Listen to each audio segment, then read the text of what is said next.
여랑여랑 시작합니다. 이재명 기자. 자, 첫 번째 주제는 롤러코스터 강기정 정무수석의 모습이 나오는데요. 놀이기구라도 탔습니까? 예, 놀이기구를 탄 건 아니고요. 네. 감정의 롤러코스터입니다. 감정에.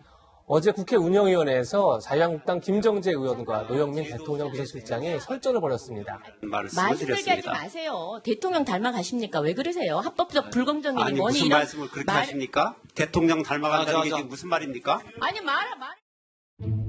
지금 보시는 것처럼 노영민 실장은 심각한데 바로 뒤에 앉아있는 강기정 정무수석 웃음을 참지 못하고 쓰러졌다가 잠시 뒤 다시 일어납니다. 아니, 지금 그 노영민 실장은 굉장히 격앙되어 있는데 바로 뒤에 있는 정무수석이 저렇게까지 웃어도 되는 건가요? 그게 미안해서였을까요? 예. 회의 막판에 강기정 수석이 돌변합니다. 지금 우리 안보가 더 튼튼해졌다고 보시는 겁니까? 문재인 정권 들어서서? 그렇습니다. 네, 자신 있게 말씀드립니다. 저는 안보실장께서 이 정도 생각하고 있기 때문에 국민들이 외교 안보에 대해서 불안해한다는 말씀을 드리고요. 제가 이렇게 말씀을 자, 드려야 국민들이 불안해하지 않습니다. 의원님. 어거지로 우기지 마십시오. 무슨 말씀을 한미 그렇게 동맹이 하십니까, 약화됐죠. 의원님? 아니 답변을 여기 우기다니까 뭐예요?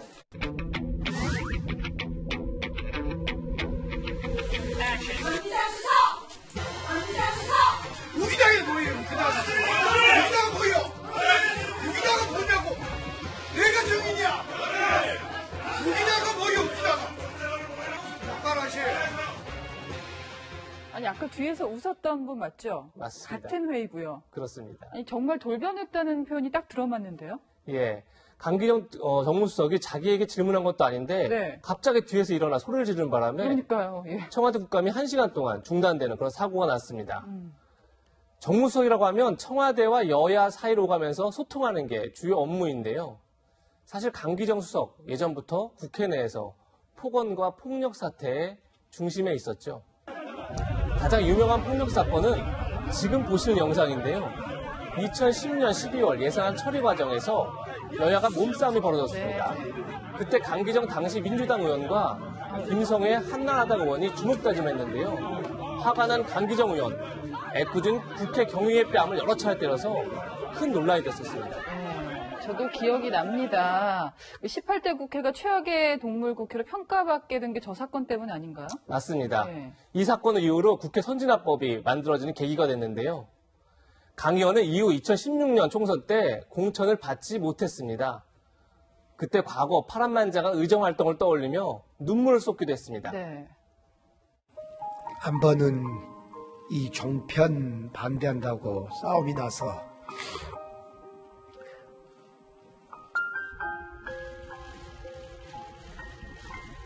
제가 벌금 500만 원을 받았습니다.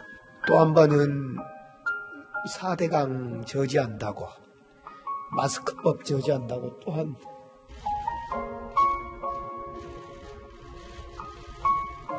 죄송합니다. 강기정 수석이 의원으로서 내놓은 마지막 해명은 야당 입장에선 다른 방법이 없었다는 겁니다. 네. 그때의 마음으로 지금의 야당을 만나면 어떨까요? 네. 뭐 좋게 얘기하면 감정의 폭이 넓다고 볼 수도 있는데 좀 남을 이해하는 것도 좀 기대를 해보겠습니다. 네. 자, 다음 주제 넘어가겠습니다. 한국당을 탈당하고 정의당 입당했어요. 이자스민 전 의원. 그 이자스민 전 의원이 불러온 나비 효과, 이게 주제인가요? 맞습니다. 이자스민 전 의원 이주여성으로는 최초의 국회의원인데요. 2011년 다문화 가정을 주인공으로 한 영화 완득이에 출연하면서 널리 얼굴을 알렸었죠. 이듬해 새누리당 비례대표 의원으로 당선됐지만 시작부터 순탄치 않았습니다. 이주여성이라는 점 때문에 각종 사이버 테러에 시달려야 했습니다. 저는 가장 많이 걱정을 하는 게 다른 다문화 가정 구성원들이 오히려 이 일에 인해서 더 많은 상처를 받게 될까 봐. 자, 그런데도 불구하고 이 전 의원이 한국당을 탈당했습니다. 그것도 정의당으로 옮겼는데 이유가 예. 뭘까요? 저도 그게 제일 궁금해서 오늘 하루 종일 전화통화를 시도했는데 전화가 연결되지는 않았습니다.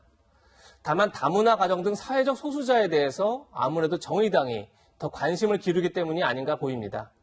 흥미로운 건 이 전 의원이 정의당을 선택하자 한국당은 물론 민주당까지 그 불똥이 튀었습니다. 민주당 금태섭 의원은 오늘 페이스북에 민주당이 먼저 이 전 의원을 데려오지 못한 게 안타깝다.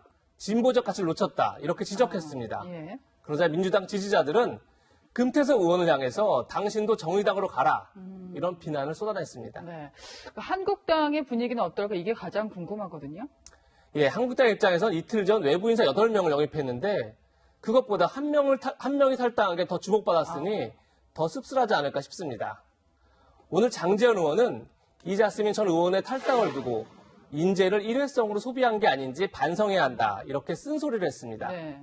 더욱이 청년 영입 인사인 백경훈, 청년이 여는 미래 대표가 신보라 자유한국당 청년 최고위원 비서의 남편인 것으로 확인돼서 논란이 일고 있습니다. 백 대표는 조국 전 장관 반대 집회 당시 이런 발언으로 화제를 모았었죠. 네. 저는 조국 같은 아버지가 없습니다. 그래서 저는 용기 들지 못할 것 같습니다. 그런데 알고 보니 신보라 의원과의 친분으로 용이 된 것 아니냐 이런 비판이 나오는 겁니다. 예. 이자스민 전 의원 탈당을 보면서 인재 영입보다 인재 관리가 더 중요한 게 아닌가 그런 생각이 듭니다. 네. 있을 때 자라난 얘기는 남녀 사이에만 통용되는 건 아닌 것 같습니다. 지금까지 여랑여랑이었습니다.